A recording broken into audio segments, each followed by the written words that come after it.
सुप्रभात बच्चों, कैसे हैं आप सब। आज हम अपना ट्यूटोरियल शुरू करेंगे अपने हिंदी साहित्य के नए पाठ के साथ। पाठ 7 इतने ऊंचे उठो। इसमें हमें बताया गया है कि हमें जाति धर्म के भेदभाव से ऊपर उठकर सभी के साथ समानता का व्यवहार करना चाहिए। चलिए अब हम शुरू करते हैं अपना कविता अपनी इतने ऊंचे उठो। पाठ 7 इतने ऊंचे उठो। कविता परिचय।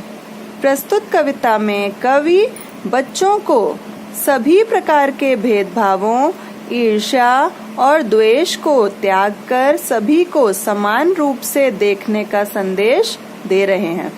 वह आपसी भेदभाव को मिटाकर नवीन समाज की रचना करना चाहते हैं। ये कविता किसने लिखी है, मतलब कवि कौन है? द्वारिका प्रसाद माहेश्वरी। ठीक है, तो इतने ऊंचे उठो कि जितना उठा गगन है, देखो इस सारी दुनिया को एक दृष्टि से, सिंचित करो धरा समता की भाव वृष्टि से। जाति भेद की, धर्म वेश की, काले गोरे रंग द्वेष की, ज्वालाओं से जलते जग में इतने शीतल बहो कि जितना मलय पवन है। ठीक है, अब देखिए इसका अर्थ समझिएगा ध्यान से। इतने ऊंचे उठो कि जितना उठा गगन है, मतलब हमें कहा जा रहा है, कवि ऐसा कह रहे हैं कि हमें इतना ऊंचा उठना चाहिए। ऊंचा उठने से मतलब क्या है कि हमें अपने विचार ऐसे रखने चाहिए जिससे कि हम सारे भेदभावों को भुलाकर समाज के सभी लोगों को एक समान भाव की दृष्टि से देख सकें। ठीक है, मतलब इतने ऊंचे उठो कि जितना उठा गगन है, मतलब ये जो गगन है, आकाश है, इतना ऊंचा उठा हुआ है कि जिसका हमें अंत नहीं दिखाई देता है। ठीक है, तो हमें भी ऐसे ही अपने विचारों को ऊपर उठाना है कि देखो इस सारी दुनिया को एक दृष्टि से, कि हम अपने विचार ऐसे रखें कि हम सारे भेदभावों को भुलाकर इस सारे समाज की, सारी दुनिया मतलब इस सारे संसार की, समाज के सभी लोगों को एक समान भाव की दृष्टि से देख सकें। सिंचित करो धरा, धरा मीन्स पृथ्वी, समता की भाव वृष्टि से, मतलब हमारे विचार ऐसे हों कि हम इस धरती को किससे सींचें? समता की, समानता की भाव वृष्टि से। समानता रूपी भावना, समानता की भावना रूपी वृष्टि से मतलब बारिश से। समानता की भावना की वृष्टि से मतलब बारिश से हम पूरे संसार को सींच दें, मतलब हम एक समान भावना से सभी के साथ रहें। जाति भेद की, धर्म वेश की, काले गोरे रंग द्वेष की, मतलब हमें जाति भेद को त्याग देना चाहिए, मतलब जो जाति में भेदभाव है, जाति रूपी भेदभाव।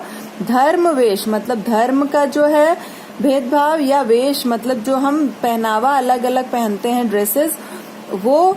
और काले गोरे रंग द्वेष की, मतलब जो कोई काले रंग का है, कोई गोरे रंग का है, ऐसे द्वेष की भावनाओं को, मतलब हमारे मन में जो बुरी भावनाएं हैं एक दूसरे के लिए, ऐसे हम झगड़ों रूपी ज्वालाओं से, मतलब ऐसे हम, हमारे मन में जो ज्वालाएं जल रही हैं, मतलब जो हमारे मन में ईर्ष्या रूपी लपटें उठ रही हैं, ऐसे इस संसार में हमें इतना शीतल बहना है, इतने शीतल बहो कि जितना मलय पवन है, मतलब मलय पवन मतलब मलय पर्वत एक है, जिस पर्वत का नाम है मलय।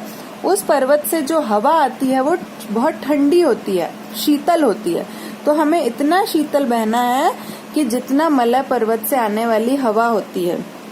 तो इन 4 लाइनों का अर्थ क्या हो गया कि हमें जाति भेद, धर्म और वेश, इन और काले और गोरे रंग की ईर्ष्याओं से जो ये संसार जल रहा है मन ही मन, ठीक है ना, ये वो ऐसे जलते हुए, ऐसे ईर्ष्या रूपी लपटों से जलते हुए संसार में हमें इतना शीतल बहना है कि वो जो ज्वाला है वो शांत हो जाए। जैसे पानी, कहीं आग उठ रही होती है, हम पानी डालते हैं तो वो आग बुझ जाती है, उसी प्रकार हमें भी अपने मन में इतनी शीतल भावनाएं रखनी है कि ये सब जो ईर्ष्या रूपी भावनाएं हैं ये सब नष्ट हो जाएं। नए हाथ से वर्तमान का रूप संवारो, नई तूलिका से चित्रों के रंग उभारो, नए राग को नूतन स्वर दो, भाषा को नूतन अक्षर दो। युग की नई मूर्ति रचना में इतने मौलिक बनो कि जितना स्वयं सृजन है। मतलब इसमें क्या कह रहे हैं, नए हाथ से वर्तमान का रूप संवारो। मतलब अब जब हम अपने मन से सारी ईर्ष्या रूपी ज्वालाओं को हम नष्ट कर रहे हैं और जो हमारी नई पीढ़ी आ रही है, मतलब जो बच्चे हैं, जो बड़े हो रहे हैं, उनको हम नए हाथ कह रहे हैं कि हम अब नए हाथों से हम जो वर्तमान है हम उसको संवार सकते हैं। मतलब जो हमारे संसार में आसपास के लोग जो हैं, हम उनके मन से ईर्ष्या और द्वेष भावना को निकाल सकते हैं और वर्तमान का रूप संवार सकते हैं। नई तूलिका से चित्रों के रंग उभारो। मतलब नई तूलिका होता है कूंची या ब्रश, जिससे हम रंग भरते हैं चित्रों में, है ना। तो नए ब्रश से हम चित्रों में जिस प्रकार रंग भरते हैं, उसी प्रकार हम अपने नए विचारों से हम अपने वर्तमान का रूप भी संवार सकते हैं, अच्छा कर सकते हैं। नए राग को नूतन स्वर दो। मतलब जो नए राग हैं, मतलब जो स्वर हैं, स्वरों का संयोजन को हम कहते हैं राग। तो जो नए राग हैं उनमें हम नए स्वर प्रदान कर सकते हैं। भाषा को नूतन अक्षर दो। और जो भाषा हम बोल रहे हैं उनमें हम नए अक्षर ला सकते हैं, प्रयोग कर सकते हैं। नए अक्षरों का मतलब जो लड़ाई झगड़ों रूपी हम शब्द यूज करते हैं, प्रयोग करते हैं, उनमें हम प्रेम रूपी अक्षरों को स्थान दे सकते हैं। युग की नई मूर्ति रचना में इतने मौलिक बनो कि जितना स्वयं सृजन है। मतलब युग की नई, मतलब अगर हम ये सब बदल रहे हैं तो ये संसार में हम एक नई मूर्ति को बना रहे हैं, मूर्ति की रचना कर रहे हैं, नई मूर्ति की रचना कर रहे हैं। तो ऐसे में हम इतने मौलिक बने, इतने नए विचारों वाले बने कि जितना स्वयं सृजन है। सृजन मतलब निर्माण करना किसी चीज का। जैसे हम एक घर का सृजन करते हैं, निर्माण करते हैं, तो हम नया रूप से करते हैं, बिल्कुल अलग तरीके से। तो हमें अपने विचार भी एकदम नए बनाने हैं और जिनका हम ऐसे बनाने हैं कि जितना एक नया निर्माण होता है जमीन से, नींव से, उसी प्रकार हमें अपने विचारों को भी एकदम नया बनाना है। लो अतीत से उतना ही जितना पोषक है। मतलब हमें अपने अतीत से, मतलब बीते हुए कल से, अतीत मतलब बीता हुआ जो कल हो चुका है, बीत चुका है जो समय, हमें अपने बीते हुए समय से उतना ही ग्रहण करना है जितना अच्छा था। ठीक है, जो हमें आगे भी अच्छा बने रह सकते हैं हम। जीर्ण शीर्ण का मोह मृत्यु का ही द्योतक है। मतलब अगर हम टूटे फूटी चीजों से मोह लगाए रहे, प्रेम करते रहेंगे, तो हमारा अंत ही हो सकता है उससे। ठीक है, जैसे अगर हमारा घर बहुत टूटा फूटा है और हम उसको छोड़ना नहीं चाह रहे हैं, तो कभी अगर वो टूट के गिर गया तो हमारी मृत्यु ही हो जाएगी ना उसके नीचे दबकर। तो वही कहा जा रहा है कि जिस प्रकार टूटे फूटे घर को छोड़कर हमें उसमें नया सृजन करना होता है, नया निर्माण करवाना होता है अगर हमें जीवित रहना है, उसी प्रकार हमें पुराने विचारों को भी छोड़ना होगा। नहीं तो ये पुराने विचार जो हैं, जिनसे हमारे आपस में कटुता की भावना आ जाती है, वो हमें त्याग देना है। क्योंकि जीर्ण शीर्ण जो पुरानी चीजें हैं, भावनाएं हैं, वो हमें मृत्यु तक ही ले जा सकती हैं केवल। अगला आगे है, तोड़ो बंधन रुके न चिंतन। मतलब हमें सारे बुरे बंधन तोड़ देने चाहिए जो कि हमें आगे बढ़ने से रोक रहे हैं। ऐसे बंधनों को रोक देना चाहिए। रुके न चिंतन मतलब हमें, चिंतन मतलब सोच विचार, हमें सोच विचार अच्छे के लिए, आगे सोचने के लिए हमें सोचते रहना चाहिए। गति जीवन का सत्य चिरंतन। और मतलब गति जीवन का सत्य चिरंतन है, मतलब चलते रहना, आगे बढ़ते रहना ही हमारे लिए अच्छा है। मतलब आगे बढ़ते रहना ही जीवन का सत्य है हमेशा के लिए। धारा के शाश्वत प्रवाह में इतने गतिमय बनो कि जितना परिवर्तन है। मतलब धारा के मतलब जिस प्रकार नदी, शाश्वत मतलब कभी ना नष्ट होने वाली, मतलब हमेशा रहती है। मतलब धारा मतलब नदी में जो प्रवाह होता है, पानी बहता रहता है, वो हमेशा चलता रहता है। उसी प्रकार हमें इतने गतिमय बनो कि जितना परिवर्तन है हमें भी उसी प्रकार आगे बढ़ना है जिस प्रकार परिवर्तन होता रहता है। जैसे परिवर्तन से तात्पर्य क्या है कि क्योंकि हमारा देखिए हमें आगे बढ़ते रहना चाहिए, क्योंकि आगे बढ़ना ही जीवन है। हम रुक जाएंगे तो हमारा जीवन भी एक तरह से एक ही जगह रुक जाएगा। जैसे एक उदाहरण बताया जाए कि जैसे ऋतुएं होती हैं, अलग अलग ऋतुएं होती हैं, सीजन वो बदलता है तो हम अपने वस्त्र भी बदलते हैं ना। उसी प्रकार से जैसे अभी गर्मी का मौसम चल रहा है तो हम सूती वस्त्र धारण करते हैं, शीत ऋतु आ जाती है तो हम गर्म या ऊनी वस्त्रों को धारण करते हैं।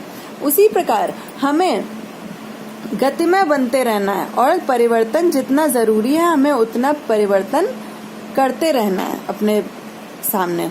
चाह रहे हम इस धरती को स्वर्ग बनाना, अगर कहीं हो स्वर्ग उसे धरती पर लाना। सूरज, पहले अच्छा आप इन दोनों लाइनों का अर्थ समझ लीजिए। चाह रहे हम इस धरती को स्वर्ग बनाना, मतलब हम इस धरती को स्वर्ग बनाना चाह रहे हैं। मतलब जिस प्रकार हमारे सोच विचार में है कि स्वर्ग बहुत सुंदर होता है, तो हम उसी प्रकार अपनी धरती को जहाँ हम रह रहे हैं उसको भी हमें स्वर्ग बनाना है, मतलब बहुत सुंदर बनाना है स्वर्ग के समान।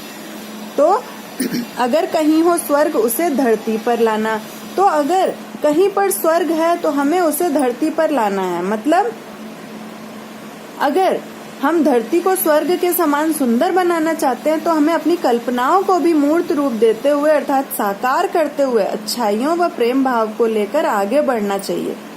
ठीक है, हमें अपने सोच और भावनाएं अच्छी रखनी चाहिए, जिससे हम स्वयं में जो हमारे अंदर बुराइयां हैं उनसे ऊपर उठकर हम एक सुंदर समाज की रचना कर सकें।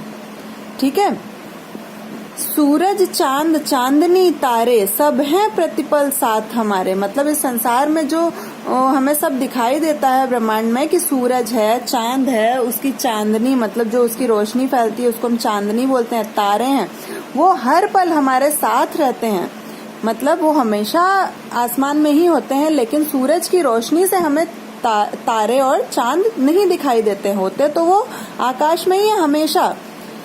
दो कुरूप को रूप सलोना, इतने सुंदर बनो कि जितना आकर्षण है। मतलब कुरूप को अच्छा रूप दो, मतलब जो बुरा दिख रहा है उसका रूप हमें संवारना है, सुंदर रूप देना है उसको। इतने सुंदर बनो जितना आकर्षण है, मतलब इतने सुंदर बनो कि जितना आकर्षण है। मतलब हमें इतना सुंदर बनना है कि जितना, जैसे हम एक बगीचे को देखते हैं वो हमें बहुत सुंदर लगता है क्योंकि वहाँ पर रंग बिरंगे फूल होते हैं, हमें वो अपनी ओर आकर्षित करता है। उसी प्रकार हमें अपने विचारों में इतनी सुंदरता लानी है कि हमारे विचार, हमारी बातें, हमारी भावनाओं को देखकर सब हमारी तरफ आकर्षित हों। तो हमें भी इतना ही सुंदर बनना है जितना कि आकर्षण है। तो यहाँ हमारा ये कविता का पार्ट भी संपूर्ण होता है, समझाने वाला पार्ट। इसके कवि कौन है मैंने आपको बताया था, द्वारिका प्रसाद माहेश्वरी जी। इस पार्ट को आप अच्छे से समझेंगे, ठीक है। और कुछ शब्द हैं जिनको कि मैं अंडरलाइन कर रही हूँ, आप इसके वाक्य प्रयोग करेंगे। जैसे सिंचित, सिंचित मतलब सींचा हुआ, ठीक है। वृष्टि मीन्स वर्षा, और तूलिका मतलब कूंची या ब्रश, ठीक है। और आपके और भी बहुत से शब्द हैं, जैसे अगर हम कहें जीर्ण मतलब खंडित या टूटा हुआ, शाश्वत सदा रहने वाला या हमेशा रहने वाला, ठीक है। इसके बाद हमने एक इसमें और पढ़ा था, कहाँ पढ़ा था हमने, प्रवाह, ठीक है। चलिए उसको तो हम छोड़ देते हैं।